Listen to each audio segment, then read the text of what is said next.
കേരളത്തിലെ മത്സര രംഗത്തുള്ള രണ്ട് പ്രധാനപ്പെട്ട ശക്തികൾ, രണ്ട് വലതുപക്ഷ പാർട്ടികൾ, എല്ലാ തരത്തിലും ഡീൽ ഉറപ്പിച്ചവർ, അവർ ആ കാര്യത്തിലും കൃത്രിമം കാണിച്ചിരിക്കുന്നു. ഒന്ന്, BJP അധ്യക്ഷൻ ശ്രീമാൻ രാജീവ് ചന്ദ്രശേഖര. അദ്ദേഹത്തിന്റെ സ്വത്ത് വിവരം ഫോം 26 എഴുതിയപ്പോൾ സത്യങ്ങൾ മൂടി വയ്ക്കപ്പെട്ടിരിക്കുന്നു, വസ്തുതകളെ ഒളിച്ചു വച്ചിരിക്കുന്നു.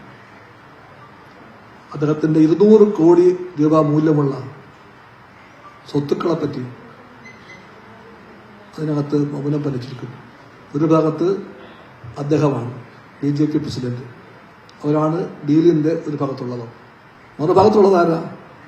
എല്ലാ രാഷ്ട്രീയ ഡീലിന്റെയും കാര്യം വരുമ്പോഴെല്ലാം BJPയുമായി ചെങ്ങാത്ത കൂടൽ ഒരു കലയാക്കി മാറ്റിയ കോൺഗ്രസ് നേതാവായിട്ടുള്ള സാക്ഷാൽ ശ്രീ BD സതീശനാണ്. സതീശന്റെ നോമിനേഷനിലുമുണ്ട് ഒരുപാട് പാളിച്ചകൾ.